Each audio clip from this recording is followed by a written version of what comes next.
இந்த மாதிரி பேசிக் கொஸ்டின்ல தப்பு பண்ணீங்கன்னா செலெக்ஷன் லிஸ்ட்ல உங்க நேம் வர்றது ரொம்ப கஷ்டம். இது 1 மார்க் தான் அப்படின்னு நினைக்காதீங்க. 1 மார்க்ல 1000 கேண்டிடேட்ஸ் உங்களுக்கு முன்னாடி போயிருப்பாங்க. சரி வாங்க ஒரு சில கொஸ்டின்ஸ் பார்க்கலாம் இப்போ. Which machine does not follow the lever principle? எந்த எந்திரம் நெம்புகோல் தத்துவத்தை பின்பற்றுவதில்லை அப்படின்னு கேட்குறாங்க. அப்போ இதில் என்ன பண்ணும்? 3 ஆப்ஷன் வந்து உங்களுக்கு லிவர் டைப்ஸில் வந்திருக்கும். அப்போ 1 மட்டும்தான் என்ன இருக்காது, கிளாஸ் 1, கிளாஸ் 2, கிளாஸ் 3 லிவர்ஸில் இதுலேயே வந்திருக்காது. அப்போ அந்த ஆப்ஷன் தான் நம்மளோட லிவர் பிரின்சிபலை ஃபாலோ பண்ணாமல் இருக்கும். ஸோ அப்போ எது வந்து நமக்கு அந்த மாதிரி கிளாஸ் 1, கிளாஸ் 2, கிளாஸ் 3 லிவரில் வராதுன்னு பார்த்தீங்கன்னா நீங்கள் என்ன பண்ணிடலாம், இதுக்கான ஆன்சர் கரெக்டாக கண்டுபிடிச்சிடலாம். லிவர்னா ஒன்றும் இல்லைங்க, அதில் வந்து என்ன இருக்கும், ஒரு ஃபல்க்ரம் இருக்கும். ஒரு சைடு லோடு, இன்னொரு சைடு எஃபர்ட். ஒரு சீசாவே எடுத்துக்கிட்டிங்கனாலும் என்ன பண்ணும், ஒரு சைடு நீங்கள் இருப்பீங்க, இன்னொரு சைடு நம்ம இருப்போம். அப்படின்னும் போது ஒரு சைடு லோடு கொடுக்குறீங்க, அதனால இது என்ன ஆகுது, இப்படி மூவ் ஆகுது. அப்போ நான் எஃபோர்ட் கொடுத்து என்ன பண்ணுறேன், இந்த சைடு அழுத்தி உட்காடுறேன். அப்போ என்ன ஆகும், திரும்ப நீங்கள் பேலன்ஸ் பண்ணி மேலே வருவீங்க. அப்போது ஒரு லோடு, ஒரு எஃபர்ட்டு, இப்படி ஃபல்க்ரம் இருக்குது அப்படின்னா அது என்னது, அதுதான் வந்து உங்களுக்கு லிவர் அப்படின்றது. ஃபல்க்ரம்ன்றது ஒரு ஃபிக்ஸ்டு பாயிண்ட்டு, லோடுன்றது நீங்கள் கொடுக்கக்கூடிய எடை, எஃபர்ட்ன்றது அந்த எடையை நம்ம திரும்ப இந்த இடத்துக்கு எடுத்துகிட்டு வர்றதுக்கு கொடுக்கக்கூடிய எஃபர்ட். ஓகேங்களா? இப்போ ஆப்ஷன்ஸ் ஒவ்வொன்றா பாருங்கள். ஃபர்ஸ்ட் ஆப்ஷன் பார்த்தீங்கன்னா வீல் பாரோ அப்படின்னு இருக்கு. இது வந்து உங்களுக்கு ஒரு சக்கரம் இருக்கக்கூடிய ஒரு வண்டி. இது வந்து உங்களுக்கு எதில் வரும் அப்படின்னு பார்த்தீங்கன்னா, இந்த வெயிட்லாம் தூக்குற மிஷின் பார்த்தீங்களா, அதான் வந்து உங்களுக்கு வீல் பாரோ அப்படின்னு சொல்லுவாங்க. இது வந்து உங்களுக்கு செகண்ட் கிளாஸ் லிவரில் வரும். ஏன்னா இதில் வந்து உங்களுக்கு ஃபல்க்ரம் இருக்கும், லோடு இருக்கும், எஃபோர்ட் இந்த சைடு கொடுத்து நீங்கள் என்ன பண்ணுவீங்க, தள்ளிட்டு போவீங்க. அதனால இது second class lever. Next nut cracker பார்த்தீங்க அப்படின்னா, இதுக்கும் வந்து உங்களுக்கு ஒரு முனையில் ஃபல்க்ரம் இருக்கும். இப்படி இருக்குன்னு வச்சுக்கோங்களேன். இப்போ இது ஃபல்க்ரமாக இருக்கும், ஒரு லோடு கொடுப்பீங்க, ஒரு எஃபோர்ட் இந்த இடத்துல கொடுப்பீங்க, லோடு. அப்படின் போது என்ன வரும், நட் கிராக்கர் உங்களுக்கு லிவர் டைப்பில் தான் வரும். ஸோ இதுவும் லிவர் டைப்பில் வருது, இதுவும் லிவர் டைப்பில் வந்துச்சு. அப்போ நான் இது ரெண்டுத்தையுமே சூஸ் பண்ண முடியாது. சீசா பாருங்கள், நம்ம சீசா இங்கே போட்டோமா, இந்த மாதிரி எஃப்எல்இயில் வந்து எது ஃபஸ்ட்டு வருது, எஃப் ஃபஸ்ட்டு வருது. அப்போது ஃபல்க்ரம் நடுவில் இருக்குன்னா அது ஃபஸ்ட்டு கிளாஸ் லிவர். அப்போ எனக்கு இது வந்து இதில் வரும், ஃபஸ்ட்டு கிளாஸ் லிவரில் வந்துடும் சீசா. அப்போ இதுவும் எனக்கு லிவர் டைப்பில் தான் வருது. ஸோ இதுவும் லிவர் பிரின்சிபலில் தான் ஆப்ரேட் ஆக போகுது. பட் ஆனால் இந்த ஸ்க்ரூ டிரைவர் பார்த்தீங்க அப்படின்னா லிவர் டைப்பில் வராது. ஏன் அப்படின்னு பார்த்தீங்கன்னா இது வீல் அண்ட் ஆக்சில் டைப்பில் வரும். சரி, அப்போ வீல் அண்ட் ஆக்சில் வந்து உங்களுக்கு எந்த பிரின்சிபலில் வேலை செய்யுது, அதாவது ஒரு பெரிய சுற்றளவு இருக்கக்கூடிய கைப்பிடியை சுற்றுறது மூலமாக சின்ன சுற்றளவு இருக்கக்கூடிய அந்த எட்ஜ் பாயிண்ட் இருக்குது பார்த்தீங்களா, அங்கே நம்ம வேகமாக சுற்ற வைக்கிறோம். இதுதான் வந்து உங்களுக்கு வீல் அண்ட் ஆக்சில் பிரின்சிபல் அப்படின்றது. இது உங்களுக்கு லிவர் பிரின்சிபல் படி வேலை செய்யாது. ஸோ ஆப்ஷன் சி தான் கரெக்டாக இருக்குது. ஸோ ஆப்ஷன் சியை சூஸ் பண்ணிக்கிறேன். நெக்ஸ்ட் கொஸ்டின் பாருங்கள். Which machine converts rotational motion to linear motion? எந்த எந்திரம் சுழற்சி இயக்கத்தை நேர்கோட்டு இயக்கமாக மாற்றுகிறது அப்படின்னு கேட்குறாங்க. சரி, இப்போ ஆப்ஷன்ஸ் பார்த்தீங்க அப்படின்னா 4 ஆப்ஷன் கொடுத்துருக்காங்க. ஒன்று ஃபஸ்ட்டு லிவர்னு கொடுத்துருக்காங்க. நமக்கு லிவர்னா எப்படி இருக்கும்னு தெரியும், லிவர் இப்படி இருக்கும், நடுவில் இல்லை, எங்கே வேணால் அது இருக்கலாம். இப்போ நான் வந்து ஃபஸ்ட் கிளாஸ் லிவரில் எடுத்துக்கிறேன். அப்போது நடுவில் ஃபல்க்ரம் வந்துடும், ஒரு சைடு லோடு, இன்னொரு சைடு எஃபோர்ட் இருக்கும். இந்த லிவர் பார்த்தீங்கன்னா உங்களுக்கு என்ன ஆகுது, மேலேயும் கீழேயும் தான் ஒரு ஃபிக்ஸ்டு பாயிண்ட்டை வச்சு மேலே கீழே மேலே கீழே. ஏன்னா நீங்கள் இந்த சைடு வந்து எஃபோர்ட் கொடுக்கும்போது இது இப்படி மேலே போகும். இப்போ நான் இந்த சைடு வந்து லோடு கொடுக்கும்போது இது இப்படி மேலே போகும். இப்போ இது கீழே வந்துடும். அதனால தான் மேலே கீழேன்னு சொல்கிறேன். மேலேயும் கீழேயும் ஒரு புள்ளியை வச்சு என்ன பண்ணுது, இயங்குது. இது வந்து உங்களுக்கு இந்த சுழற்சி இயக்கம் ரொட்டேஷனல் மோஷனை லீனியர் மோஷனாக கன்வெர்ட் பண்ணாது. ஸோ ஆப்ஷன் ஏவை சூஸ் பண்ண முடியாது. நெக்ஸ்ட் பார்த்தீங்க அப்படின்னா இந்த வெஜ் எடுத்துக்கோங்க. வெஜ் அப்படின்றது வந்து உங்களுக்கு வேற ஒன்றும் இல்லைங்க. இப்போ நீங்கள் வந்து இந்த ஷேப்பில் இருக்கும், இந்த மாதிரி ஷேப்பில் இருக்கும். இப்போ வந்து நீங்கள் ஒரு வுட் இருக்குன்னு வச்சுக்கோங்களேன், வுட்டை வந்து இந்த மாதிரி ஒரு வுட்டில் இப்படி இருக்குது. அந்த வுட்டில் வந்து நீங்கள் என்ன பண்ணணும், இந்த இடத்த இப்படி வெட்டி எடுக்கணும் அப்படின்னா இந்த இடத்துல வந்து இந்த மாதிரி ஒரு ஷார்ப்பான பொருளை வச்சுட்டு இங்கே மேலே அடிச்சிட்டிங்கன்னா என்ன ஆகும், இது அப்படியே உள்ளே இறங்கும். இதுதான் வந்து உங்களுக்கு என்ன சொல்கிறாங்கன்னா வெஜ் அப்படின்னு சொல்கிறாங்க. உங்களுக்கு இது வந்து இந்த மாதிரி ஒரு சைடு ஃபிக்ஸ்டு பாயிண்ட் இருக்குது, ஒரு சைடு வந்து லோடு கொடுக்குறீங்க, ஒரு சைடு எஃபர்ட் கொடுக்குறீங்கன்ற மாதிரி இருக்கா, இல்ல. இது வந்து உங்களுக்கு அப்போ ரொட்டேஷனல் மோஷன். நீங்க வந்து இப்படிலாம் ரொட்டேட்லாம் பண்ண மாட்டீங்க. இந்த இடத்துல அடிப்பீங்க. இது உள்ளரிக்க இப்படி இறங்கும். அவ்வளோதான். அப்படின்னும்போது இது ரொட்டேஷனல். நீங்க ரொட்டேட் பண்ணி அத லீனியராலாம் கன்வெர்ட் பண்ணல. அதனால உங்களுக்கு இந்த வெட்ஜும் வராது. ஸோ ஆப்ஷன் சியையும் எலிமினேட் பண்ணிக்கிறேன். நெக்ஸ்ட்டு இந்த புள்ளி பார்த்தீங்க அப்படின்னா, இந்த புள்ளின்றது வேற ஒண்ணும் இல்லங்க. இப்ப நீங்க வந்து தண்ணி இறைக்கிறது கேணிலேருந்து தண்ணி எடுக்கிறீங்கன்னு வச்சுக்கோங்களேன். இந்த மாரி ஒரு செட்டப்ல இருக்கும். இங்கேருந்து உங்களுக்கு ஒரு ஆழி போகுது அப்படின்னா, இங்க கேணி இருக்குன்னா என்ன ஆகும்? இங்க நீங்க கயிற புடிச்சிருப்பீங்க. அப்படியே கயிற ஃபர்ஸ்ட்டு விட்டுட்டீங்கன்னா, அப்படியே கீழ போயிட்டு தண்ணி இதாகும். அப்புறம் தண்ணி எடுத்துட்டு திரும்ப இழுத்தீங்கன்னா வரும். இப்போ அதுக்கு யூஸ் பண்ற இந்த இது இருக்கு பார்த்தீங்களா? இது பேர் தான் வந்து உங்களுக்கு புள்ளி அப்படின்னு சொல்றாங்க. இந்த மாரி யூஸ் பண்றது. அப்போ இங்க புள்ளின்னு பார்த்தீங்கன்னா, உங்களுக்கு ஒரு கயிற இழுக்க தான் உதவுமே தவிர, இது வந்து உங்களுக்கு சுத்துறத நீங்க சுத்துறத நேரா மாத்தாது. ரொட்டேஷனல் மோஷன லீனியர் மோஷனா மாத்தாது. ஸோ எனக்கு புள்ளின்ற ஆப்ஷன் நான் சூஸ் பண்ண முடியாது. இப்ப ஆனா ஸ்க்ரூ டிரைவர் பார்த்தீங்க அப்படின்னா, இந்த ஸ்க்ரூ இருக்கு பார்த்தீங்களா? நீங்க வந்து இந்த ஸ்க்ரூ டிரைவர் யூஸ் பண்ணி அ இப்படி ஒரு ஸ்க்ரூ இருக்கு. இது நீங்க என்ன பண்றீங்க, இந்த இடத்துல வந்து ஸ்க்ரூ டிரைவர் யூஸ் பண்றீங்க. ஸ்டாரோ இல்ல ஸ்ட்ரெய்ட்டா இருக்கக்கூடியதோ, ஏதோ ஒண்ணு யூஸ் பண்றீங்க அப்படின்னா இப்படி இருக்கும். இந்த இடத்துல இப்படி புடிச்சிருப்பீங்க. அப்ப நீங்க இந்த இடத்துல புடிச்சு இப்படி ரொட்டேட் பண்றீங்க. கரெக்ட்டுங்களா? இப்படி நீங்க ரொட்டேட் பண்ண இந்த இடத்துல செவுரு இருக்குன்னு வச்சுக்கோங்களேன். செவுத்துக்குள்ளருக்கு என்ன ஆகும்? இந்த ஸ்பேஸ் கொஞ்சம் கொஞ்சமா போகும். அப்போ நீங்க ரொட்டேட் தான் பண்றீங்க. பட் அதான என்ன பண்ணுது? இப்படி லீனியரா கன்வெர்ட் ஆகுது. Rotational motion converted to linear motion. So இங்க தான் உங்களுக்கு என்ன ஆகுது? ரொட்டேஷனல்ல இருந்து லீனியரா மாறுது. ஸோ நான் என்ன பண்ணிக்கிறேன்? ஆப்ஷன் பி ஸ்க்ரூன்றத சூஸ் பண்ணிக்கிறேன். நெக்ஸ்ட் கொஸ்டின் பாருங்க. Levers example and real life logic. இதுல ஒரு சில கொஸ்டின்ஸ் பார்ப்போம். Ideal machines are those hypothetical machines which dash. இலட்சிய எந்திரங்கள் என்பவை பின்வரும் பண்புகளை கொண்ட கற்பனையான இயந்திரங்கள் ஆகும் அப்படின்றாங்க. இந்த லட்சிய எந்திரங்கள் ஐடியல் மெஷின்ஸ்னா என்னன்னு கேட்குறாங்க. இந்த லட்சிய அப்படின்னாலே எந்த குறையும் இல்லாத ஒரு பர்ஃபெக்ட் ஸ்டேட்னு அர்த்தம். ரியல் லைஃப்ல ஒரு மிஷினை நம்ம ஆப்ரேட் பண்றப்ப நம்ம கொடுக்கக்கூடிய எனர்ஜி பார்த்தீங்க அப்படின்னா கொஞ்சமாவது உங்களுக்கு ஃப்ரிக்ஷன் உராய்வு காரணமா லாஸ் ஆகும். சரிங்களா? அப்படி லாஸ் ஆகுறதுனால உங்களுக்கு 100% நீங்க எனர்ஜி கொடுக்குறீங்க, இன்புட்டா கொடுக்குறீங்க அப்படின்னு வச்சுக்கோங்களேன். இப்போ நான் வந்து உங்கள்கிட்ட இன்புட்டா 100% வந்து எனர்ஜி கொடுக்குறேன். ஆனால் உங்களுக்கு அவுட்புட்டா 100% எனர்ஜி கிடைக்குமான்னு கேட்டீங்க அப்படின்னா நோ, கிடைக்காது. ஏன்னா இந்த ஃப்ரிக்ஷனாக உங்களுக்கு some amount of energy loss ஆகிருக்கும். அதனால உங்களுக்கு 100% விட ஓரளவு கொஞ்சம் கம்மியான அளவில் தான் உங்களுக்கு அவுட்புட் கிடைக்கும். ஆனால் ஒரு மிஷின் ஐடியல் மிஷினாக இருக்கணும் அப்படின்னா அது ரெண்டு விஷயம், அதில் 2 விஷயம் உங்களுக்கு நீங்கள் ஃபாலோ பண்ணணும். அந்த மிஷினை ஐடியல் மிஷினுக்கு இதான் கண்டிஷன். ஃபஸ்ட்டு கண்டிஷன் என்னன்னு பார்த்தீங்கன்னா அது ஃப்ரிக்ஷன்லெஸ்ஸாக இருக்கணும். ஃப்ரிக்ஷன்லெஸ் அப்படின்றது அதில் உராய்வே இருக்கக்கூடாது, அந்த மாதிரி இருக்கணும். ரெண்டாவது பார்த்தீங்க அப்படின்னா 100% அது எஃபிஷியன்சியே கொடுக்கணும். அதாவது நீங்கள் எவ்வளவு எனர்ஜி அதுக்கு இன்புட்டாக கொடுக்குறீங்களோ அதே அளவுக்கு அது என்ன பண்ணணும், அவுட்புட் அளவு நமக்கு ஒர்க்கு கொடுக்கணும். அதுதான் வந்து உங்களுக்கு 100% எஃபிஷியன்சி அப்படின்றது. இப்போ ஆப்ஷன்ஸ் பாருங்கள். 0 வெலாசிட்டி ஆப்ஷன் ஏல இருக்கா? வேகம் இல்லாமல் இருந்தால் அது மிஷினே கிடையாது. அப்போ என்ன பண்ணாது? ஆப்ஷன் ஏ வராது. நெக்ஸ்ட்டு பாருங்கள். வெயிட்லெஸ் மிஷினுக்கு எடை இருக்காதுன்னு சொல்ல முடியாது. அப்போது ஆப்ஷன் சியும் வராது. ஆர் எஃபர்ட்லெஸ் முயற்சி இல்லாமல் எந்த வேலையுமே நடக்காது. அப்போது ஆப்ஷன் டியும் வராது. ஆனால் ஆப்ஷன் பி பார்த்தீங்க அப்படின்னா ஆர் ஃப்ரிக்ஷன்லெஸ். இதுதான் வந்து உங்களுக்கு கரெக்டான ஆன்சர். உராய்வு இல்லாமல் இருக்கக்கூடியது அப்படின்றாங்க. இதை தான் நம்ம என்னென்னு சொல்லுவோம்? ஐடியல் மிஷின் அப்படின்னு சொல்லுவோம். ஆனால் ரியல் லைஃப்பில் பார்த்தீங்கன்னா இந்த மாதிரி ஒரு ஐடியல் மிஷின் கிடையவே கிடையாது. அதனால தான் உங்கள் கொஸ்டினில் என்ன பண்ணியிருக்காங்கன்னா இந்த ஹைப்போதெட்டிக்கல் கற்பனையான அப்படின்ற வேர்டை உங்களுக்கு மென்ஷன் பண்ணியிருக்காங்க. ஸோ கரெக்டான ஆன்சர்னு பார்த்தீங்கன்னா or frictionless option B choose பண்ணிக்கிறோம். ஐடியல் அப்படின்னு வந்துச்சுனாலே அந்த இடத்துல உங்களுக்கு ஃப்ரிக்ஷன் உராய்வு வந்து 0, எஃபிஷியன்சி வந்து உங்களுக்கு 100%. ஓகேங்களா? இப்போ நெக்ஸ்ட் கொஸ்டின் பாருங்க.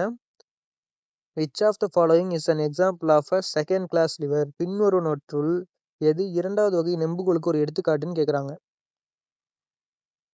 சரி, இப்போ அதில் உங்களுக்கு என்ன கேட்குறாங்கன்னா செகண்ட் கிளாஸ் லிவருக்கு வந்து உங்களுக்கு எக்ஸாம்பிள் எது அப்படின்னு கேட்குறாங்க. அப்போ இதில் என்ன இருக்கும்? ஒரே ஒரு செகண்ட் கிளாஸ் லிவர் மட்டும் இருக்கும். அப்போ நீங்கள் அதுதான் எதுன்னு கண்டுபிடிக்கணும். செகண்ட் கிளாஸ் லிவர்னா முதல்ல எப்படி இருக்கணும் உங்களுக்கு தெரியணும்ல. எஃப்எல்இ நம்ம போடுவோமா? எல்லுன்றது நடுவில் இருக்குது. அப்போ எல் வந்து லோடுங்கிறது நடுவில் இருந்ததுன்னா அது என்னது செகண்ட் கிளாஸ் லிவர். அப்போ நடுவில் லோடு இருக்கணும், ஒரு சைடு எஃபர்ட்டும் இன்னொரு சைடு ஃபல்க்ரமும் இருக்கணும். அப்படி இருந்ததுனா தான் அது உங்களுக்கு செகண்ட் கிளாஸ் லிவர். இப்போ ஆப்ஷன்ஸ் பார்க்குறேன். ஐஸ்டாங்ஸ் இதில் வந்து பார்த்தீங்க அப்படின்னா நம்ம நடுவில் தான் வந்து உங்களுக்கு எஃபர்ட் கொடுப்போம். எப்படி இருக்குது அப்படின்னா நடுவில் தான் எஃபர்ட் கொடுக்குறீங்க. ஸோ இது வந்து உங்களுக்கு தேர்டு கிளாஸ் லிவரில் வந்துடும். ஏன்னா தேர்டாக இருக்கிறது தேர்டு கிளாஸில் வந்துடும். அப்போ எனக்கு ஐஸ்டாங் செகண்ட் கிளாஸ் லிவரில் வராது. ஸோ ஆப்ஷன் ஏவை எலிமினேட் பண்ணிக்கிறேன். இந்த பிளேயர்ஸ் பார்த்தீங்க அப்படின்னா இது என்னது உங்களுக்கு இந்த கொரடு தான். கொரடு வந்து உங்களுக்கு எப்படி இருக்கும், இப்படி இருக்கும். கொஞ்சம் டயக்ராம் கொஞ்சம் கேவலமாக தான் இருக்கும், கொஞ்சம் அட்ஜஸ்ட் பண்ணிக்கோங்க. இப்படி இருக்கா, இந்த சைடு நீங்கள் என்ன பண்ணுவீங்க, பிடிச்சி ஒர்க் பண்ணுவீங்க.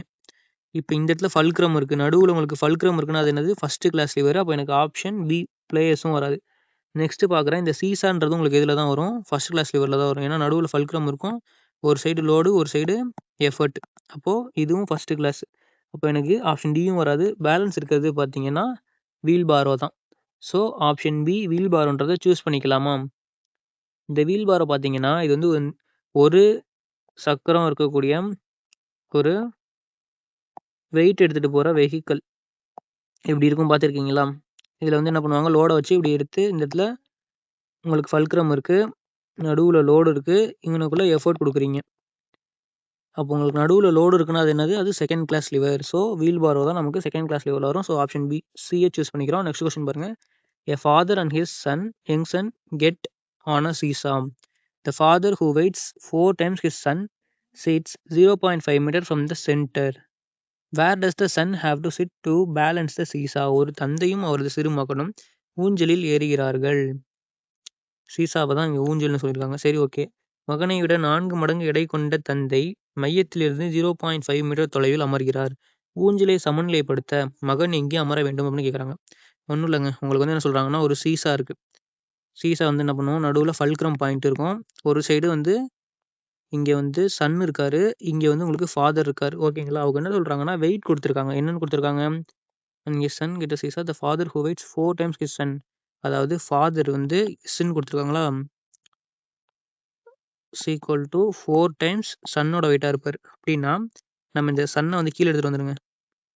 இப்போ உங்களுக்கு 4/1 கிடைக்கும். அதாவது ஒன்றும் இல்லை, சன்னு வந்து உங்களுக்கு பையன் 1 கிலோ இருந்தாருன்னா ஃபாதர் வந்து என்ன இருப்பார், 4 times 4 கிலோவாக இருப்பார். ஓகேங்களா. இப்போ நான் என்ன பண்ணிக்கிறேன், சன்னு 1 கிலோன்னு எடுத்துக்கிறேன், ஃபாதர் 4 கிலோ இருக்காருன்னு எடுத்துக்கிறேன். ஓகேங்களா. இப்போ நம்ம என்ன பண்ணிக்கலாம், நெக்ஸ்ட் என்னென்னு சொல்லியிருக்காங்கன்னு பார்த்தா, father and his son weighs 4 times his son sits 0.5 metre from the centre. அப்போ ஃபாதர் என்ன பண்ணுறாராம், 0.5 மீட்டர் சென்டர்லேருந்து தள்ளி உட்கார்றாரு. இதுதான் சென்டரு. ஃபாதரோட பொசிஷன் வந்து இங்கே இருக்காரு. இந்த டிஸ்டன்ஸ் 0.5 மீட்டரில் இருக்குன்றாரு. அப்போது ஃபாதரோட வெயிட் என்ன, 4 kg. அப்போது 4 kgலேருந்து 0.5 மீட்டர் அவர் தள்ளி உட்காந்துருக்காரு. பையன் அதே மாதிரி ஒரு டிஸ்டன்ஸில் தள்ளி உட்காந்துருப்பார் இந்த சைடு. அதான் நமக்கு என்னென்னு தெரியாது, கேட்குறாங்க. அவர் எவ்வளோ கிலோ இருக்கார், 1 கிலோ தான் இருக்கார். இப்போ அப்படின்னா இவர் வந்து எந்த அளவு டிஸ்டன்ஸில் தள்ளி உட்காந்துருந்தா இந்த வெயிட்டை வந்து, இப்போது ஃபாதரோட வெயிட்டு தான் வந்து அதிகம். அவர் வந்து டிஸ்டன்ஸ் வந்து 0.5 மீட்டரில் உட்காந்துருக்காரு. அப்படின்னும் போது அவரோட இப்படி இருந்த சீசா வந்து என்ன இருக்கும், கீழே இறங்கியிருக்கும். ஏன்னா இப்போ வந்து ஒரு லோடு என்ன ஆயிடுச்சு, ஆக்ட் ஆகிடுச்சு இந்த இடத்துல. அப்போ நீங்கள் என்ன பண்ணணும், அந்த பையன் வந்து ஒரு எஃபர்ட் கொடுக்கணும். அந்த எஃபர்ட் வந்து என்னது, 1 கிலோ அவர் கொடுக்குறாரு. ஏன்னா அவர் என்ன வெயிட் இருக்காரோ அந்த வெயிட் தான் என்ன பண்ண முடியும், இந்த இடத்துல அப்ளை பண்ண முடியும். இப்போ அந்த வெயிட்டை நீங்கள் கரெக்டாக இதில் எந்த பாயிண்ட்டில் நீங்கள் கொடுத்தீங்க, இங்கிட்டு கொடுக்குறீங்களா இல்லை இங்கிட்டு கொடுக்குறீங்களா, அப்படி கொடுத்தீங்க அப்படின்னா இவரோட வெயிட்டை மேட்ச் பண்ணி இப்படி மேலே வரும் அப்படின்னு கேட்குறாங்க. பேலன்ஸாக அப்படி நேராக இருக்கும்ன்ற மாதிரி கேட்குறாங்க. அதுக்கு தான் நம்ம என்ன பார்த்தோம், லிவரோட பேசிக் பிரின்சிபல் பார்த்தோம். அது என்னது, load into load arm equal to effort into effort arm. கரெக்டுங்களா. இப்போது இதில் லோடுன்றது என்னது உங்களுக்கு 4 kg. அப்போது ஃபாதரோட வெயிட்டு 4 kg போட்டேன். லோட் ஆர்ம்ன்றது உங்களுக்கு இந்த லோடுக்கும் ஃபல்க்ரமுக்கும் உள்ள டிஸ்டன்ஸ் அது 0.5 மீட்டர்னு கொடுத்துருக்காங்க. ஸோ 0.5 சப்ஸ்டியூட் பண்ணிட்டேன். நெக்ஸ்ட் எஃபர்ட் பார்த்தீங்கன்னா அந்த பையனோட வெயிட் என்னது 1 kg. அப்போ 1ன்னு போட்டாச்சு. எஃபர்ட் ஆர்மோட டிஸ்டன்ஸ் தான், இது நமக்கு தெரியாது. அப்போ இது நம்ம எக்ஸ்ன்னு எடுத்துக்கலாம். இப்படி போட்டிங்கன்னா உங்களுக்கு என்ன கிடச்சிரும், வேல்யூ கிடச்சிருமா. இப்போ 0.5ன்றது என்ன உங்களுக்கு 1/2, 2ஆல் கேன்சல் பண்ணிங்கன்னா 2 × 2 4. அப்போ எனக்கு எக்ஸ் ஈக்குவல் டு 2 மீட்டர்னு கிடைக்கிது. அப்போ அந்த பையன் 2 மீட்டர் தள்ளி உட்காந்தாருன்னா இந்த வெயிட்டை மேட்ச் பண்ணி அவர் மேலே என்ன பண்ணிடலாம், இதை ஸ்ட்ரைட்டாக அப்படி வச்சிடலாம் சீசாவை. ஸோ எனக்கு 2 மீட்டர் எங்கே இருக்குன்னு பார்க்குறேன். ஆப்ஷன் ஏல இருக்குது. ஸோ ஆப்ஷன் ஏவை சூஸ் பண்ணிக்கிறேன். நெக்ஸ்ட் கொஸ்டின் பாருங்கள். A person, a 70 kg person stands at one end of a 5 meter wooden plank and a 30 kg person stands at the other end. Where should the fulcrum be placed to balance the plank? Assume the weight of the plank to be negligible அப்படின்னு கொடுத்துருக்காங்க. 5 metre நீளமுள்ள ஒரு மரப்பலகையின் ஒரு முனையில் 5 metre இருக்கான். ஒரு மரப்பலகை உடன் black இருக்குன்றாங்க. சரிங்களா? இது வந்து 5 மீட்ரு மொத்தமாக 70 கிலோ பர்சன் இருக்காரு. பலகையில் 70 கிலோகிராம் எடை கொண்ட ஒரு நபரும் ஒரு சைடு 70 கிலோ இருக்கக்கூடிய ஒரு பர்சன் இருக்காரு. ஓகேங்களா? இன்னொரு சைடு மறுமுனையில் 30 கிலோகிராம் எடையுள்ள மற்றொரு நபரும் நிற்கின்றனர். இந்த சைடு என்ன பண்ணுறீங்களா, 30 கிலோ இருக்கிற மாதிரி ஒரு பர்சன் நிற்கிறாராம். இந்த இடத்துல நீங்கள் சீசானே இதை எடுத்துக்கலாம், ஒன்றும் பிரச்சனை இல்லை. இப்போ சீசாவில் வந்து ஒரு சைடு 70 கிலோகிராம் இருக்கிறவங்களும் ஒரு சைடு 30 கிலோகிராம் இருக்கவங்களும் இருக்காங்க. அப்படின்னா பலகையை வந்து சமநிலைப்படுத்த ஆதாரப்புள்ளி எங்கு வைக்கப்பட வேண்டும்? இப்போ இந்த பலகையோட வெயிட்டை வந்து புறக்கணிக்கத்தக்கதுன்றாங்க. அப்போ இந்த பலகை உடன் பிளாக்கோட எடையை நீங்கள் எடுக்க வேண்டாம். அப்படின்னா இப்போ வந்து இந்த 70 கிலோவுக்கு நீங்கள் நடுவில் கொண்டு போய் பிளேஸ் பண்ணிட்டீங்கன்னு வச்சுக்கோங்களேன், இவர் வெயிட் அதிகமாக இருக்காருன்றனால என்ன ஆகும், இது இந்த சைடு அப்படியே கீழே எடுத்துகிட்டு போயிடுவார். இந்த 30 கிலோ இருக்கிறவர் அப்படியே மேலே போயிடுவார். ஏன்னா சென்டரில் இருக்கும்போது வெயிட் அதிகமாக இருக்கிறவங்க தான் கீழே அதிகமாக என்ன பண்ணுவாங்க, போவாங்க. கரெக்டுங்களா? அதனால தான் என்ன பண்ணுறாங்களாம், இந்த ஃபல்க்ரம் பாயிண்ட் இருக்குது பார்த்தீங்களா, இதை வந்து கொஞ்சம் தள்ளி வைக்கிறாங்களாம். எங்கிட்டு? அதான் வந்து உங்களுக்கு என்ன கேட்குறாங்க, where should the fulcrum be place to the balance the plank. அப்போ இந்த ஃபல்க்ரம் நம்ம எங்கே வைக்கணும் அப்படின்னு தான் உங்களுக்கு கொஸ்டினே கேட்குறாங்க. இப்போ இந்த இடத்துல நமக்கு என்ன தெரியும், ஒன்லி டோட்டல் லென்த்து மட்டும்தான் எவ்வளோன்னு தெரியும். அப்போ நடுவில் நீங்கள் என்ன பண்ணுறீங்க, ஏதோ ஒரு பாயிண்ட் நான் எடுத்துக்கிறேன், லைக் இந்த பாயிண்ட் எடுத்துக்கிறேன்னு வச்சுக்கோங்களேன். அப்போது அவங்க என்ன கொஸ்டின் கேட்குறாங்க, where should the fulcrum to be place to balance the plank அப்படின்னு கேட்குறாங்க. அப்போ இந்த பாயிண்ட்டை வந்து இங்கிட்டு ஒரு டிஸ்டன்ஸ் இருக்கும், இங்கிட்டு வந்து ஒரு டிஸ்டன்ஸ் இருக்கும். கரெக்டுங்களா? இப்போ நான் இந்த டிஸ்டன்ஸ் வந்து எடுக்கிறது வந்து எக்ஸ்ன்னு எடுத்துக்கிறேன். அப்படின்னா டோட்டல் லென்த் என்ன, 5. அப்போ இந்த லென்த் என்னவா இருக்கும், இந்த டோட்டல் 5 மீட்டர் லென்த்தில் இருக்கக்கூடிய இந்த எக்ஸை கழிச்சிட்டா எனக்கு இந்த லென்த் தெரிஞ்சிருமா? அப்போ நான் இந்த சைடு என்ன பண்ணிக்கலாம், 5 மைனஸ் எக்ஸ்ன்னு எடுத்துக்கலாமா? ஏன்னா 5ஓட வேல்யூ தான் அதிகமாக இருக்கும். ஏன்னா 5 விட இந்த இடம் வந்து என்ன இருக்குது, இதுதான் மொத்தமே 5 தான். அப்போ 5லேருந்து ஏதோ ஒரு கம்மியான வேல்யூ தான் நீங்கள் மைனஸ் பண்ணணும். அப்போ தான் வந்து இது என்ன பண்ணும், இந்த வேல்யூ பேலன்ஸ் கிடைக்கும். இன்னொரு விதமாக சொல்லணும்னு சொன்னோன்னா, டோட்டல் லென்த் 5 இருக்குது, இதையும் ப்ளஸ் பண்ணிங்கன்னா தான் 5. அப்படின்னா இது ஒரு கம்மியான வேல்யூ, இது ஒரு கம்மியான வேல்யூ. ஒரு 2 + 3ன்னு எடுத்திங்கன்னா என்ன ஆகும், 5 ஆகும். அப்போது இது வந்து 5ஐ விட கம்மியாக தான் இருக்கும். அதனால தான் என்ன பண்ணுறோம், 5 மைனஸ் எக்ஸ்ன்னு இந்த இடத்துல எடுக்கிறோம். ஓகேங்களா? இப்போ எடுத்தாச்சு. ஓகே, இப்போ நம்ம என்ன பண்ணிக்கலாம், லிவரோட பிரின்சிபலில் அப்ளை பண்ணிடலாமா? லிவரோட பிரின்சிபல் என்ன, load into load arm is equal to effort into effort arm. கரெக்டுங்களா? இப்போ அவங்க என்ன சொல்கிறாங்க, ஒரு சைடு 70 கிலோ பர்சன்ட் இருக்காரு. அது வந்து அப்போ நான் என்ன எடுத்துக்கிறேன், லோடுன்னு எடுத்துக்கிறேன். அப்போ லோடுக்கு பதிலாக 17 போட்டுக்கிறேன். லோட் ஆர்மோட லென்த்து எனக்கு தெரியாது, அதனால் என்ன பண்ணிட்டேன், எக்ஸ்ன்னு எடுத்துட்டேன். ஸோ 70 இன்ட்டு எக்ஸ்ன்னு எடுத்துச்சு. எஃபர்ட் ஆர்மோடது அந்த சைடு 30 கேஜி பர்சன்ட் இருக்காரு. அப்போ 30 போட்டுக்கிட்டேன். இன்ட்டு எஃபர்ட் ஆர்முக்கு டிஸ்டன்ஸ் எவ்வளவு, 5 மைனஸ் எக்ஸ்ன்னு எடுத்துருக்கோமா? அப்போ இதை என்ன பண்ணிக்கலாம், 5 மைனஸ் எக்ஸ்ன்னு எடுத்துக்கலாம். இப்போ நம்ம என்ன பண்ணிக்கலாம், இந்த 30 உள்ள மல்டிபிள் பண்ணிங்கன்னா என்ன ஆகும், 3 × 5 15, ஒரு 0 இருக்குது. அப்போ 115 வந்துடும். மைனஸ் 30 எக்ஸ்ன்னு வரும். எனக்கு தேவை எக்ஸோட வேல்யூ தான் தேவை. அப்போ நான் என்ன பண்ணிக்கிறேன், இந்த சைடு 70 எக்ஸ் இருக்கா, இந்த மைனஸ் 30 எக்ஸ் இந்த பக்கம் எடுத்துகிட்டு போயிட்டேன்னா ப்ளஸ் 30 எக்ஸ் ஆகிடுமா? அப்போது 70 + 30 100 எக்ஸ்ன்னு கிடைக்கும். ஈக்குவல் டு 150 அப்படின்னு கிடைக்குதா? எனக்கு தேவை எக்ஸோட வேல்யூ தான் தேவை. இந்த 100 இந்த பக்கம் எடுத்துகிட்டு வரேன். ஒரு 0 கேன்சல் பண்ணிக்கலாம். 0 கீழே இருக்குன்னா பாயிண்ட் ஒரு டிஜிட் தள்ளி எடுத்துக்கலாம். இப்போ எனக்கு 1.5 மீட்டர்னு எக்ஸோட வேல்யூ கிடைக்கும். அப்படின்னா நீங்கள் என்ன பண்ணணும், 1.5 மீட்டர் தள்ளி இந்த எக்ஸோட வேல்யூ 1.5, இங்கே 1.5 மீட்டரில் தள்ளி இருந்து ஃபல்க்ரமை ஃபிக்ஸ் பண்ணிங்கன்னா பேலன்ஸ் இங்கிட்ட எவ்வளோ இருக்கும், இங்கிட்ட ஒரு 0.5 போட்டிங்கன்னா 2 + 3, அப்போ 3.5 மீட்டர் இங்கிட்டு இருப்பாங்க. அப்போ 1.5 மீட்டர் நீங்கள் தள்ளி என்ன பண்ணியிருக்கணும், ஃபல்க்ரமை செட் பண்ணியிருக்கணும். இப்போ 1.5 மீட்டர்ன்றது எங்கே இருக்குன்னு பார்க்குறோம், ஆப்ஷன் பியில் இருக்குது. ஆப்ஷன் பியை சூஸ் பண்ணிக்கலாமா? நெக்ஸ்ட் கொஸ்டின் பாருங்கள். A weight 120 Newton is lifted to 10 cm height, velocity ratio by effort of 20 Newton. Effort shift 80 cm. Find out mechanical advantage, velocity ratio and efficiency of machine. 120 Newton எடையுள்ள ஒரு பொருள் 20 Newton விசையால் 10 centimetre உயரத்திற்கு திசைவேக விகிதத்தில் தூக்கப்படுகிறது. விசை இடப்பெயர்வு 80 சென்டிமீட்டர். இயந்திரத்தின் இயந்திர நன்மை, திசைவேக விகிதம் மற்றும் செயல்திறனை கண்டறியும்னு கேட்குறாங்க. சரி, இந்த கொஸ்டின் பார்க்கறதுக்கு முன்னாடி முதல்ல மெக்கானிக்கல் அட்வான்டேஜ்னா என்ன, வெலாசிட்டினா என்ன அப்படின்றத பற்றி தெரிஞ்சுக்கோங்க. ஏன்னா என்னென்ன டேர்ம்ஸ் தெரியாமல் ஜஸ்ட்டு ஃபார்முலா இருக்குது அப்படியே எடுத்து சப்ஸ்டியூட் பண்ணுறோம் அப்படின்ற மாதிரி போட்டிங்கன்னா ஒரு சில கொஸ்டின்ஸ் உங்களுக்கு கான்செப்ஷுவலாக கேட்கும்போது நீங்கள் மிஸ்டேக் பண்ண சான்ஸ் இருக்குது. அதனால தான் என்ன பண்ணுறேன், இந்த மெக்கானிக்கல் அட்வான்டேஜ்னா என்ன, வெலாசிட்டினா என்னன்ற மாதிரி இருக்கக்கூடிய ஒரு சில தியரிஸையும் உங்களுக்கு ப்ராக்டிக்கலாக எக்ஸ்பிளைன் பண்ணி சொல்லித்தரேன். சரி, ஓகே. இப்போ மெக்கானிக்கல் அட்வான்டேஜ் அப்படின்னா என்னென்னு பார்த்தீங்கன்னா, எத்தனை மிஷினு ஃபோர்ஸை இன்க்ரீஸ் பண்ணுறது தான் உங்களுக்கு என்னது மெக்கானிக்கல் அட்வான்டேஜ் அப்படின்றது. மெக்கானிக்கல் அட்வான்டேஜோட ஃபார்முலான்னு பார்த்தீங்கன்னா லோட் பை எஃபர்ட். நீங்கள் கொடுக்கக்கூடிய லோடு எவ்வளவு டிவைடட் பை அது நம்ம எவ்வளோ எஃபர்ட் கொடுத்து அதை மூவ் பண்ணுறதுக்கு கொடுக்குறோம் அப்படின்றது. லோடுன்றது எவ்வளோ வெயிட் நம்ம கொடுத்தோம், அதை வெயிட் லிஃப்டட். இப்போ இது உங்களுக்கு கான்செப்ஷுவலாக சொல்கிறேன். பாருங்கள், ஒரு லிவர் எடுத்துக்கிறேன், இங்கே ஃபல்க்ரம் எடுத்துக்கிறேன், இங்கே ஒரு லோடு எடுக்கிறேன். இந்த சைடு நான் தான் லோடு, நீங்கள் தான் என்ன பண்ணுறீங்க, இந்த சைடு எஃபர்ட் கொடுக்க போகிறீங்க. நான் என்ன பண்ணுறேன், நான் ஒரு வெயிட் இருக்கேன், அதனால என்ன ஆகுது, ஒரு லோடு கீழே போகுது. அப்போ உங்களுக்கு என்ன ஆயிடுச்சு, இந்த மாதிரி ஆயிடுச்சு. நீங்கள் இப்போ என்ன பண்ண போகிறீங்க, அதாவது வெயிட் லிஃப்டடுன்னு ஏன் சொல்கிறேன் அப்படின்னா, இந்த இடத்துல நீங்கள் ஒரு எஃபர்ட் போடுறீங்க. அந்த எஃபர்ட் போடும்போது என்ன ஆகும், இங்கேருந்து என்னோட வெயிட்டு மேலே லிஃப்ட் ஆகும். அதை தான் அவங்க என்ன சொல்கிறாங்கன்னா லோடுன்றது வெயிட் லிஃப்டட் அப்படின்னு சொல்கிறாங்க.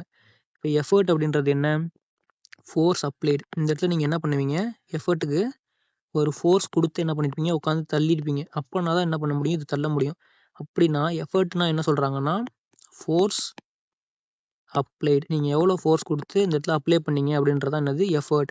அப்போது மெக்கானிக்கல் அட்வான்டேஜ் அப்படின்றது உங்களுக்கு நீங்கள் கொடுத்த லோடு டிவைடட் பை எஃபர்ட்னு போட்டிங்கன்னா மெக்கானிக்கல் அட்வான்டேஜ் உங்களுக்கு கிடச்சிரும். இதே மாதிரி நீங்கள் இப்போ நான் என்ன பண்ணிக்கிறேன், லோடு ஒரு 100 நியூட்டன் கொடுக்குறேன்னு வச்சுக்கோங்களேன். நீங்கள் ஒரு 20 நியூட்டன் எஃபர்ட் கொடுக்குறீங்க அப்படின்னா இந்த இடத்துல மெக்கானிக்கல் அட்வான்டேஜ் என்னவாக இருக்கும், லோடு டிவைடட் பை எஃபர்ட். லோடோட வழி 100, எஃபர்ட்டோட வழி 20 டிவைடட் பை 20. அப்போ ஒரு 0 கேன்சல் பண்ணிக்கலாம், 2 எடுத்து கேன்சல் பண்ணிங்கன்னா 1 × 2 5 × 2 10 மேலே கிடச்சிருமா. இப்போ எனக்கு மெக்கானிக்கல் அட்வான்டேஜ் 5 கிடச்சிருக்கு. இதுக்கு என்ன அர்த்தம் அப்படின்னு பார்த்தீங்கன்னா, அந்த லிவர் நீங்கள் கொடுக்கக்கூடிய ஃபோர்ஸை நீங்கள் 20 நியூட்டன் ஃபோர்ஸ் கொடுக்குறீங்க. நீங்கள் கொடுக்கக்கூடிய அந்த 20 நியூட்டன் ஃபோர்ஸை அது என்ன பண்ணுது, 5 மடங்கு மல்டிபிள் டு 5. அதனால தான் மெக்கானிக்கல் அட்வான்டேஜ் கிடைக்கிது. அப்போ 5 மடங்கு என்ன ஆகுது, இன்க்ரீஸ் ஆகுது நீங்கள் கொடுக்கக்கூடிய ஃபோர்ஸ். அப்போ என்ன ஆகுது, 100 நியூட்டன் ஃபோர்ஸுக்காக கன்வெர்ட் ஆகுது. அப்படின்னா தான் என்ன பண்ண முடியும், இவரோட ஃபோர்ஸை இந்த லோடை நம்ம தூக்க முடியும். அப்போ இந்த இடத்துல மெக்கானிக்கல் அட்வான்டேஜ் 5 மடங்கு என்ன ஆகுது, இன்க்ரீஸ் ஆகுது இந்த லிவர் மூலமாக. ஓகேங்களா. இப்போ மெக்கானிக்கல் அட்வான்டேஜ்னா உங்களுக்கு என்னென்னு புரிஞ்சிருக்கும்னு நினைக்கிறேன்.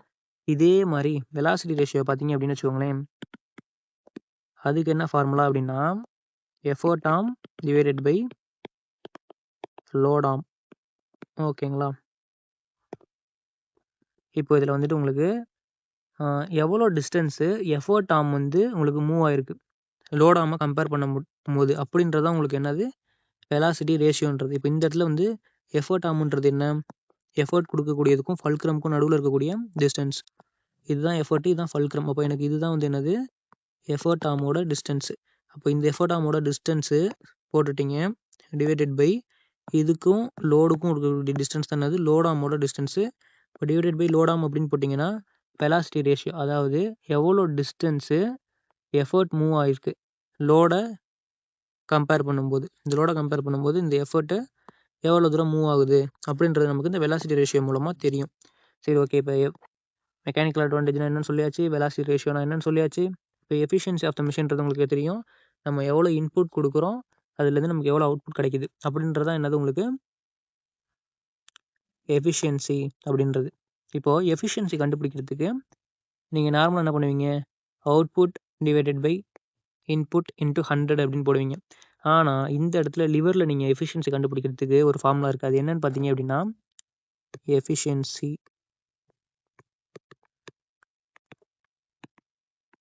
equal to mechanical advantage divided by velocity ratio into 100. ஓகேங்களா. இந்த இடத்துல உங்களுக்கு மெக்கானிக்கல் அட்வான்டேஜ்ன்றது தான் அவுட்புட். வெலாசிட்டி ரேஷியோன்றது தான் என்னது இன்புட் அப்படின்னு ஞாபகம் வச்சுக்கோங்க. ஓகேங்களா? இப்போ இதுலேருந்து நம்ம என்ன பண்ணிடலாம், கொடுத்துருக்கக்கூடிய டேட்டாஸ் வந்து வச்சு எல்லாமே எடுத்துகிட்டு வந்துடலாம். சரி, இப்போ நான் என்னென்னு பார்க்குறேன். வெயிட்டாக 120 நியூட்டன் இஸ் லிஃப்டட். அப்போ வந்து வெயிட் லிஃப்டட் 120 நியூட்டன்றது அப்போ என்னது உங்களுக்கு லோடு. அப்போ நான் என்ன பண்ணிக்கலாம், எனக்கு தேவை மெக்கானிக்கல் அட்வான்டேஜ் தேவை, வெலாசிட்டி ரேஷியோ தேவை. அது தெரிஞ்சிச்சுன்னா நான் எஃபிஷியன்சியில் சப்ஸ்டிட் பண்ணி எஃபிஷியன்சி எவ்வளோன்னு கண்டுபிடிச்சிடலாம். ஸோ நான் மெக்கானிக்கல் அட்வான்டேஜ் ஃபஸ்ட்டு கண்டுபிடிக்கிறேன். Mechanical advantage is equal to load by எஃபர்ட்டா. லோடோட வேல்யூ எவ்வளவு, லோடுன்றது உங்களுக்கு வெயிட் லிஃப்டட், எவ்வளோ வெயிட் இந்த இடத்துல தூக்கியிருக்கோம் அப்படின்றது. லோடு எவ்வளோ கொடுத்துருக்காங்க உங்களுக்கு, 120 நியூட்டன் கொடுத்துருக்காங்க. இப்போ நான் 120 சப்ஸ்டிட் பண்ணிட்டேன். டிவைடட் பை எஃபர்ட் எவ்வளோன்னு சொல்லியிருக்காங்க. எஃபர்ட் ஆஃப் 20 நியூட்டன் சொல்லிட்டாங்க. அப்போ நான் 20 டிவைடட் டிவிஷனில் போட்டேன். 0வால் கேன்சல் 0 கேன்சல் ஆகிடும். 2வால் கேன்சல் பண்ணிங்கன்னா 6 × 12. இப்போ எனக்கு மெக்கானிக்கல் அட்வான்டேஜோட வேல்யூ 6ன்னு கிடச்சிருச்சு. இப்போ நான் வெலாசிட்டி ரேஷியோ கண்டுபிடிக்கிறேன். Velocity ratio equal to effort ஆம் டிவைடட் பை லோட் ஆம் அப்படின்றது. இப்போ அதனால் அவங்க என்ன சொல்கிறாங்கன்னு பாருங்கள். லோட் ஆம் வந்து உங்களுக்கு என்ன ஆகுது, இதுதான் வெயிட்ன்றது தான் உங்களுக்கு என்னது லோடு. அப்போ லோட் ஆம் வந்து 10 சென்டிமீட்டர். ஓகேங்களா? அப்போது load am is equal to 10 centimetre. அப்போ இங்கே என்ன சொல்கிறாங்கன்னு பாருங்கள், எஃபர்ட் ஷிஃப்ட் டு 80 சென்டிமீட்டர். அப்போ எஃபர்ட் ஆமோட லென்த் என்னது 80 சென்டிமீட்டர். அப்போ நான் என்ன பண்ணிக்கிறேன், எஃபர்ட்டுக்கு பதிலாக 80 சென்டிமீட்டர்னு போட்டுக்கிறேன். எனக்கு தேவை வந்து வெலாசிட்டி ரேஷியோவுக்கு ஃபார்முலா எஃபர்ட் ஆம் டிவைடட் பை லோட் ஆம். அப்போ எஃபர்ட் ஆமுக்கு பதிலாக மேலே என்ன போட்டுக்கலாம், 80 சென்டிமீட்டர் போட்டுக்கலாம். அப்போ 18 வந்துடும். கீழே டிவிஷனில் லோட் ஆமுக்கு எவ்வளோன்னு போடணும், 10 சென்டிமீட்டர். அப்போ டிவைட் பை 10ன்னு போட்டாச்சு. 0 கேன்சல் ஆகிடும். பேலன்ஸ் வந்து 8 இருக்குது. அப்போ நான் வெலாசிட்டி ரேஷியோ என்னென்னு பண்ணிட்டேன், 8ன்னு கண்டுபிடிச்சிட்டேன். எனக்கு இப்போ நான் இது ரெண்டுத்தையும் எஃபிஷியன்சியில் சப்ஸ்டிட் பண்ணி எனக்கு எஃபிஷியன்சி நான் கண்டுபிடிச்சிடலாம். ஸோ என்ன பண்ணுறேன், சப்ஸ்டிட் பண்ணுறேன். Efficiency is equal to mechanical advantage value எனக்கு 6, அப்போ போட்டாச்சு. டிவைடட் பை வெலாசிட்டி ரேஷியோட வேல்யூ 8 × 100. இப்போ என்ன பண்ணிக்கலாம், இதை 4ஆல் கேன்சல் பண்ணிக்கலாமா. 2 × 4 8. இங்கே 2 × 4 8 வந்துடும். பேலன்ஸ் வந்து ஒரு 2 வந்துடும். 5 × 4 20 அப்படின்னு கிடைக்கும். அப்போ மேலே வந்து 25, கீழே வந்து 2 இருக்குது. அப்போ 2ஆல் திரும்ப கேன்சல் பண்ணிங்கன்னா 3 × 2 6. அப்போ 3 × 25 எனக்கு என்ன கிடைக்கும், 75ன்னு கிடைக்கும். அப்போது எனக்கு 75 அப்படின்றது பர்சன்டேஜ்னு கிடச்சிருக்கு. 75% எங்கே இருக்குன்னு பார்க்குறேன். ஆப்ஷன் டியில் இருக்குது. ஸோ ஆப்ஷன் டியை சூஸ் பண்ணிக்கிறேன். நெக்ஸ்ட் கொஸ்டின் பாருங்கள். An effort force of 30 Newton is used to lift a load of 0.9 kN by a machine. Calculate the mechanical advantage of the machine. ஒரு இயந்திரம் 0.9 kN எடையுள்ள பளுவை தூக்குவதற்கு 30 நியூட்டன் முயற்சி விசை பயன்படுத்தப்படுகிறது. அந்த இயந்திரத்தின் இயந்திரவியல் நன்மையை கணக்கிடுங்கள் அப்படின்னு கேட்குறாங்க. மெக்கானிக்கல் அட்வான்டேஜ்ன்றது நமக்கு என்னென்னு தெரியும். மெக்கானிக்கல் அட்வான்டேஜ்ன்றது லோட் பை எஃபர்ட். கரெக்டுங்களா? இங்கே நோட் பண்ணியிருக்கீங்க லோட் பை எஃபர்ட்னு சொல்லிட்டு. அப்போ நம்ம இங்கே என்ன பண்ணிக்கலாம், லோடு எவ்வளவு எஃபர்ட் எவ்வளவுன்னு சப்ஸ்டிட் பண்ணிட்டீங்கன்னா உங்களுக்கு என்ன கிடச்சிரும், மெக்கானிக்கல் அட்வான்டேஜ் கிடச்சிரும். அவ்வளோதானே. லோடு பாருங்கள், இது வந்து force of 30 newton is used to lift a load. அப்போது இவ்வளோ ஃபோர்ஸ் கொடுத்து என்ன பண்ணுறீங்க, எஃபர்ட் கொடுக்குறீங்க. அப்போது எஃபர்ட் வந்து என்ன சொல்கிறாங்கன்னா 30 நியூட்டன் சொல்லிட்டாங்க. அப்போ எஃபர்ட்டுக்கு பதிலாக 30 நியூட்டன் சப்ஸ்டிட் பண்ணிட்டேன். லோடு வந்து 0.9 கிலோ நியூட்டன் சொல்கிறாங்க. நமக்கு தெரியும் 1 kilo Newton is equal to 1000 Newton. ஏன்னா வந்து ரெண்டுமே ஒரே யூனிட்ஸில் இருக்கணும். மாறி மாறி இருந்ததுன்னா ஆன்சர் தப்பாக வரும். அப்போ நான் என்ன பண்ணுறேன், ரெண்டுத்தையுமே நியூட்டனுக்கு கன்வெர்ட் பண்ணிக்கிறேன். இங்கே கிலோ நியூட்டன்லேருந்து நியூட்டன் கன்வெர்ட் பண்ணுங்கள். எனக்கு தேவை என்னது 0.9 கிலோ நியூட்டனுக்கு தேவை. அப்போ நான் ரெண்டு சைடு 0.9 மல்டிபிள் பண்ணுறேன். அப்போ 0.9 × 1000 இருக்குது. ஒரு 0வை கேன்சல் பண்ணிட்டு பாயிண்ட் ஒரு டிஜிட் தள்ளி எடுத்துக்கலாம். அப்போ எனக்கு 900 நியூட்டன் கிடைக்கும் 0.9 கிலோ நியூட்டனுக்கு. ஸோ நான் இந்த இடத்துல என்ன பண்ணிக்கிறேன், லோடுக்கு 900 நியூட்டன் போட்டுக்கிட்டேன். இப்போ இது ரெண்டுத்தையும் இங்கே ஃபார்முலாவில் சப்ஸ்டிட் பண்ணுறேன். லோடுக்கு பதிலாக வந்து 900 சப்ஸ்டிட் பண்ணிட்டேன். எஃபர்ட்டுக்கு பதிலாக 30 சப்ஸ்டிட் பண்ணிட்டேன். ஒரு 0க்கு ஒரு 0 கேன்சல் ஆகிடும். 3ஆல் கேன்சல் பண்ணிங்கன்னா 3 × 3 9. அப்போ 30 நியூட்டன் அப்படின்னு உங்களுக்கு அப்படின்னு கிடச்சிருக்கு. இங்கே ஆப்ஷன் பார்த்தீங்கன்னா 30 நியூட்டனில் மேபி நான் டைப் பண்ணும்போது உங்களுக்கு ஒரு 0 மிஸ் பண்ணியிருக்கலாம். ஸோ 30 நியூட்டன்ற ஆப்ஷன் பியை சூஸ் பண்ணிக்கோங்க. நெக்ஸ்ட் கொஸ்டின் பாருங்கள். The blades of a pair of scissors are 15 cm long, while its handles are 7.5 cm long. Its mechanical advantage is dash அப்படின்னு கொடுத்துருக்காங்க. ஒரு கத்திரிக்கோலின் கத்திகள் 15 சென்டிமீட்டர் நீளமும் அதன் கைப்பிடிகள் 7.5 சென்டிமீட்டர் நீளமும் கொண்டவை. அதன் இயந்திர நன்மை என்ன அப்படின்னு கேட்குறாங்க. இந்த இடத்துல பார்த்தீங்க அப்படின்னா என்ன சொல்கிறாங்க, ஒரு பிளேட் ஆஃப் பேர் ஆஃப் சிசர்ஸ்ன்னு சொல்கிறாங்க. அப்போ வந்து சிசர் வந்து உங்களுக்கு எப்படி இருக்கும், இப்படி இருக்கும். நடுவில் வந்து இப்படி ஒரு ஷேப் இருக்கும். இந்த இடத்துல வந்து ஒரு ஷார்ப் எட்ஜ் இருக்கும். அப்புறம் இந்த இடத்துல வந்து உங்களுக்கு ஹேண்டில் இப்படி இருக்கும். கரெக்டுங்களா? இப்போ அதில் அவங்க என்ன சொல்கிறாங்க அப்படின்னா, plate of a pair of scissors are 15 centimetre long. அப்போ இந்த பிளேடோட லென்த் வந்து 15 சென்டிமீட்டர் இருக்குன்றாங்க. அந்த ஹேண்டில் வந்து உங்களுக்கு 7.5 சென்டிமீட்டர் இருக்குன்றாங்க. நமக்கு தெரியும் மெக்கானிக்கல் அட்வான்டேஜ் ஃபார்முலா என்ன? Load by effort. கரெக்ட்டுங்களா? பட் ஆனால் இங்கே பார்க்குறேன் எனக்கு லோடோட வேல்யூ கொடுக்கல, எஃபோர்ட்டோட வேல்யூ கொடுக்கல, ரெண்டுமே கொடுக்கலையே. நான் எப்படி மெக்கானிக்கல் அட்வான்டேஜ் கண்டுபிடிக்கிறது அப்படின்னு கேட்டிங்க அப்படின்னா, இதில் வந்து முதல்ல நமக்கு என்னென்ன கொடுத்துருக்காங்கன்னு முதல்ல பாருங்கள். இது ஃபல்க்ரம். கரெக்ட்டுங்களா? ஃபிக்ஸ்டு பாயிண்ட் நடுவில் இருக்கக்கூடியது. நான் வந்து இந்த சைடு தான் என்ன பண்ண போகிறேன், என்னோட ஹேண்டை யூஸ் பண்ணி எஃபோர்ட் கொடுத்து மேலே கீழேன்னு மூவ் பண்ணி இங்கே இருக்கக்கூடியதை கட் பண்ண யூஸ் பண்ண போகிறேன். அப்போ இங்கே எஃபோர்ட் வரும், இங்கே நடுவில் ஒரு லோடு இருக்கும், ஏதோ ஒரு மெட்டீரியல் இருக்கும். இப்போது எனக்கு இது எந்த கிளாஸில் லிவரில் வரும்? எஃப்எல்இ. எஃப்ன்றது உங்களுக்கு நடுவில் ஃபல்க்ரம் நடுவில் வருதுன்னா அது ஃபஸ்ட் கிளாஸ் லிவர். அப்போ ஃபஸ்ட் கிளாஸ் லிவரில் வருது. சரி, ஓகே. இப்போ அவங்க என்ன சொல்லியிருக்காங்கன்னு பார்த்தீங்கன்னா, பிளேடு இதுதான் வந்து 15 சென்டிமீட்டர்ன்றாங்க. உங்களுக்கு இந்த பாயிண்ட்லேருந்து இந்த பாயிண்ட் ஃபல்க்ரம்லேருந்து இந்த லோடு பாயிண்ட் என்னன்னு சொல்லுவோம்? இதை வந்து உங்களுக்கு லோட் ஆர்ம் டிஸ்டன்ஸ்னு சொல்லுவோம். கரெக்ட்டுங்களா? அப்போ இதுலேருந்து வந்து லோட் ஆர்மோட வேல்யூ என்னென்னு இருக்குது?